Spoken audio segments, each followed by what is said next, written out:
Ele não dá o nome inteiro, mas ele diz que está com um problema, gostaria de limpar o seu nome, pois na verdade ele está com o nome comprometido porque a empresa dos pais, que ele era sócio, é que está com problema. E que ele era, inclusive, menor de idade quando foi decretada a sociedade. Há como fazer algo a não ser enforcar os pais aqui? A situação é necessário saber se ele era emancipado na época. Provavelmente sim, para ele constar como sócio de uma empresa, ele deveria ser. E, portanto, a dívida é dele. Se ele era sócio da empresa, a dívida é dele e a solução é negociar, é pagar, porque não há como transferir responsabilidades. Então, se a dívida foi contraída pela empresa e ele era sócio da empresa, ele é responsável. Perfeito. A gente não para de ter telespectadores também mais preocupados. A gente citou um caso específico, foi a questão, você foi provocada por você mesmo, a questão da troca da dívida. Eu estou trocando por cheque. A outra por cartão especial, por cheque especial, na verdade. Outra arma que as pessoas têm usado de uma forma indevida, mas que virou uma bola de neve, é o cartão de crédito. Alguma recomendação específica no caso de cartão de crédito? Como é que vocês têm sentido isso na Serasa? O cartão de crédito, nós fazemos aí o levantamento junto com financeiras, ocupa o segundo lugar no nosso indicador de inadimplência. Primeiro lugar, banco, segundo, cartões de crédito e financeiras.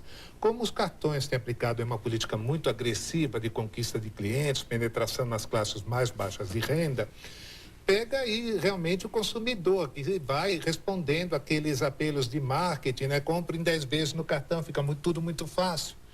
E o consumidor acaba não tendo aquela disciplina, aquela educação financeira de ver.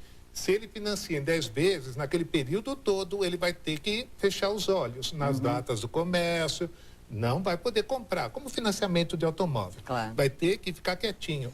E o consumidor responde aos apelos de marketing. Então, precisa tomar muito cuidado. Eu gostaria, Fátima, de só lembrar que nós temos uma inadimplência aí de 8%, mas nós já tivemos inadimplência muito piores em 2001, 2003, 2005. Então, não temos nenhuma situação de pânico. Estamos até historicamente numa situação até confortável. Foi fantástico você citar, porque a gente cita como um aumento, mas o número não traz a história, não, né? Ele historicamente não é tão grande. Deixa eu só, antes de ir para o pequeno intervalo, te fazer uma pergunta, que isso também vários telespectadores me perguntaram ao longo do tempo, ou me disseram que não conheciam a regra. No cartão de crédito ou na fatura do cartão de crédito, normalmente vem o valor total devido e o valor mínimo. As pessoas dizem, eu sei que é uma desinformação, mas que a hora que olham o mínimo, pagam o mínimo. E aí, óbvio que está caindo, incidindo um juro também, o segundo maior, que é o do cartão de crédito. Existe alguma forma, quer dizer, existem regras do atendimento ao consumidor, da proteção ao consumidor, para um esclarecimento maior nesse sentido? O contrato de cartão de crédito é um contrato de adesão. Então, ele é um contrato já pré-pronto. O consumidor não tem condições de negociar com o banco nenhuma taxa. E quando ele pede esse serviço, ele pede o serviço do cartão de crédito, ele recebe o contrato. Então, em tese, ele precisaria se informar e tomar todas as cautelas para não cair no inadimplemento, para não... Inadimplemento por desconhecimento até, para não né? se enganar a esse ponto. Perfeito. Eu acho que aqui ficaram duas lições nesse primeiro bloco. A gente vai para o intervalo. A primeira lição é: você, de qualquer forma, está endividado, negocia, renegocia, negocia, comprometendo a sua palavra, é claro. A segunda, antes de qualquer aceitação de apelo de marketing que é válido, que é normal, se informa, negocia, se informa. A gente vai para um rápido intervalo e já volta.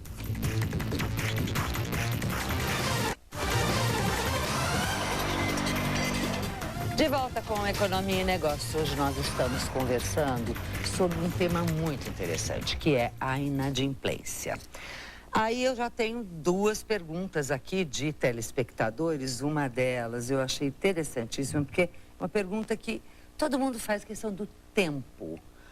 Quanto tempo o meu nome fica num cadastro ou fica comprometido? A pergunta é da Janaína Braga. E também um outro telespectador que pergunta, é verdade que são 5 anos o tempo de nome sujo ou nome limpo? Por favor. Sim, são 5 anos. Depois de 5 anos, nós retiramos a dívida do banco de dados. Mas acho até que a doutora Fernanda pode falar depois o que acontece com a dívida, coisa assim, do Código Civil, se não me engano. De defesa do consumidor. Então, 5 anos, nós tiramos o banco de dados. Então, ou seja, se eu contraí uma dívida 2 anos atrás, daqui 3 anos e não paguei, fiquei com o nome... Eu fui mal pagador, mas aí que tá, porque também isso tem o outro lado, né? Que é o certo... Fui mal pagador. Durante 5 anos eu não consigo fazer nenhum outro crédito, não posso ter conta em banco, é isso, Já foi né? punido por 5 anos, porque é uma punição. Uma punição. E daí? O que acontece comigo depois? Mais nada? Então, esses 5 anos, é bom que se esclareça, não é do ingresso do título ou do débito no órgão de proteção ao crédito.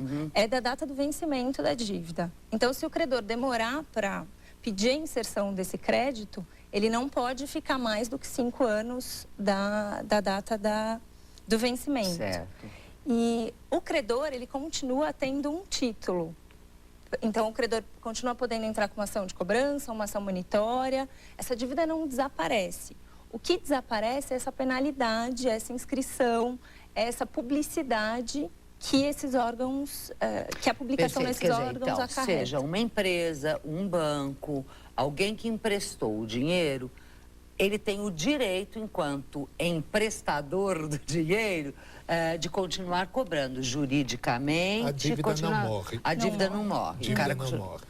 Porém, essa questão de um nome estar num banco de dados como um consumidor que não é bom pagador, em 5 anos sai. Que é o que causa mais prejuízo para o consumidor. Só sai do banco de dados se, seja do SPC, seja vocês, se eu quitar. Quer dizer, se eu...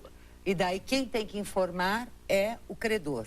Exatamente, né? O único jeito de você regularizar uma dívida é pagando. Ou renegociando, como nós conversamos, ou de qualquer outra forma, pagando à vista, mas não há outra forma de regularizar o seu nome a não ser pagando.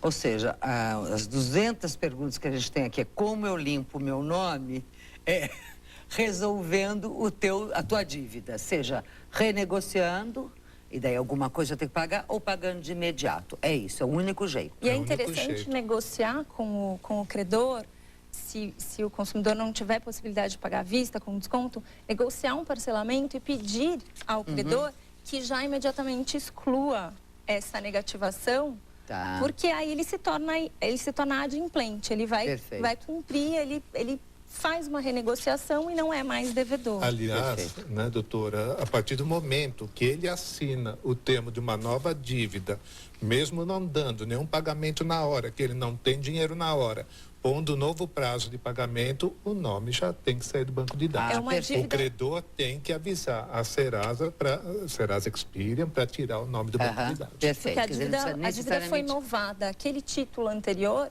ele não subsiste. Agora existe. Passa a existir um novo, como se ele contraísse uma nova dívida.